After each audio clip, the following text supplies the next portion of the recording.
Hello, this is the Headless Fanboy comic book review show. I am the Headless Fanboy.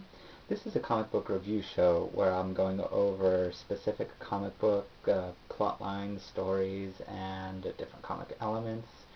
If you have not read the comic books for the week of February 13th, 2008, and you don't like to be spoiled, you might want to turn off the show, wait till you read the books, then watch, because I will be talking about some books and certain elements. Consider this your spoiler warning. Now, this is the first show, so right now it's just me. Hopefully down the line I get like a co-host, maybe some guest stars, surprise interviews, Jeff Johns, Brian Bendis, hint hint, wink wink. Yeah, this is the first show, and comic book review show. So let's go down to the reviews. What I'll be doing is week by week, I'll review a few books. I'll usually have one pick of the week, and hopefully later on down the line, I'll have like viewer questions, comments, and I'll be able to answer some of them right here and there. But since that's the first show, let's just jump right into things. My three books that I'll be reviewing about this week are Fantastic Four, issue 554, Booster Gold, issue 0, and New Avengers, issue 38. This issue is my pick of the week. Now, let's go with the first book, Fantastic Four, 554. This book, I think, is a good jumping off point, or jumping on point, I should say.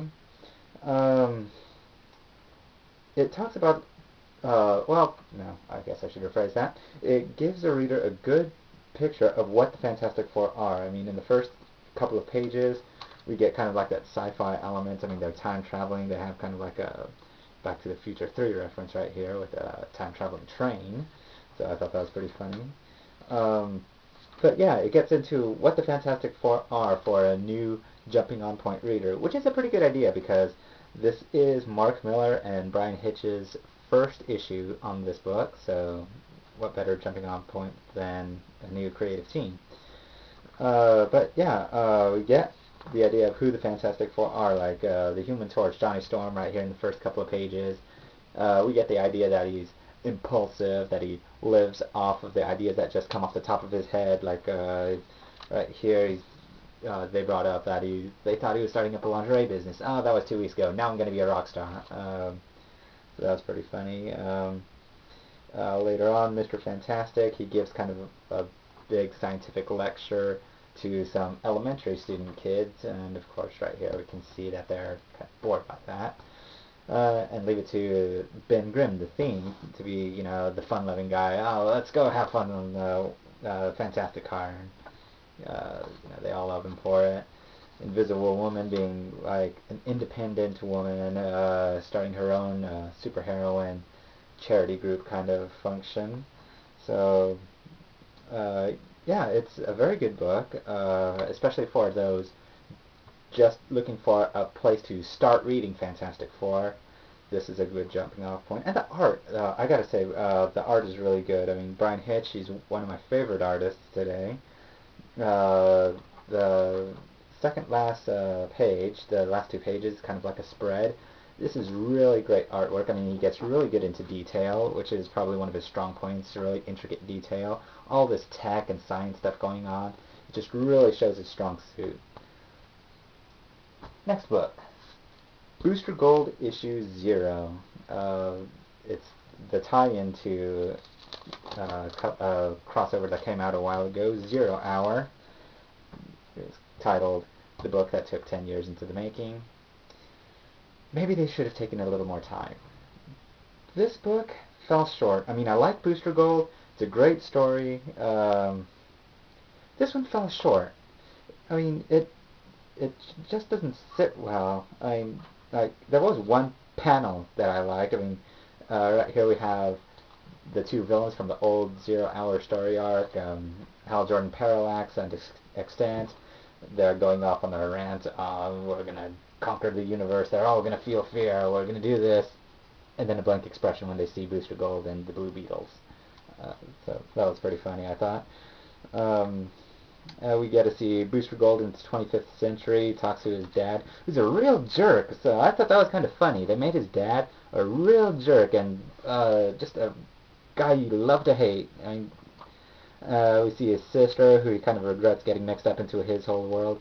Now, is it me, or does she look an awful lot like Dazzler way back when she first started running around in Marvel? I thought that was a pretty funny homage there, if that's what they were planning on doing.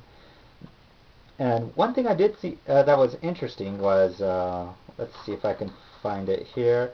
I think it's kind of like a foreshadowing of things to come. Right here, where Blue Beetle and Booster Gold appear and Divergence pop up. If any of you remember an issue in JSA a while ago when Jeff Johns was writing it, we saw something very similar happen with Power Girl before the Infinite Crisis story came up. So I wonder if there's going to be kind of a link to that. And there's another kind of link to that because we see the Omax running around a lot. So I wonder if they're going to tie in with Infinite Crisis soon. I mean, makes sense. I mean, they're dealing with Booster Gold, a time-traveling kind of hero. They just dealt with 0 Hour, a time event. So I wouldn't be too surprised if they tied it in with Infinite Crisis again. So that was Booster Gold. Now for my pick of the week, I picked New Avengers 38. This is a classic Marvel book in that Marvel characters a lot of the time deal with emotional problems, or rather specifically relationship problems. This issue, we deal with the aftermath in the New Avengers Annual that came out before this. Jessica Jones, she split Luke Cage and went with Iron Man's initiative and moved into Stark Tower. He, Luke Cage, is staying behind with the Secret Avengers and is maintaining his stance on non-registration. And that causes a huge rift between these two characters. I mean, they're arguing on the steps of Stark Tower, as we can see here, in front of everyone. And it is kind of like a heart-wrenching tale almost. I mean, I'll admit, I'm not a huge Luke Cage fan, but when I was reading this, I was just thinking to myself, these guys can't break up, they gotta stay together. But yeah, that's not gonna happen. I mean, they end their relationship, and it was kind of interesting, this story. I mean, Brian Bendis, he does write Luke Cage really well. And right here on this page, the whole scroll thing is left out of the bag. And that's my pick of the week, New Avengers 38. Now at this point, since I don't have any viewer comments, questions, or anything, I would normally read some of those, answer a few questions and comments. But since we don't have any of those, I'm going to go into what I call a rant and rave, where I just pick a subject at random, like comic book deaths, crossovers, and just go off on that. I might do that if I don't get enough questions too. Today I'm going to be going off on women in comics. The idea came to mind when my girlfriend was telling me that she was looking through comics, and she is a comic fan. She noticed that, well, Power Girl, especially in particular, I'm just using her as an example, she's used in a lot of cheesecake images, you know, just flaunting her sexuality, but you don't see too many of that in males. I mean, I'm pretty sure that, well, according to her, I guess she's pretty sure, that a lot of female comic readers would appreciate every now and then, like a hunky shot of Superman or Spider-Man, and it would be a little more equal. I mean, we don't see too much of that, you know, just the guy just, you know, just showing off or flaunting his sexuality. And same thing with female deaths. I mean, when women characters die, it's just the end. When male characters die, and the best example is Superman, it was epic and huge, and there was everything. Same thing with Captain America. Well, that's been my show. I've been the Headless Horseman. Oh, I'm sorry, Headless Comic Geek. Hope you've enjoyed my show. Looking forward to answering some of your questions. This is me signing off. Good day.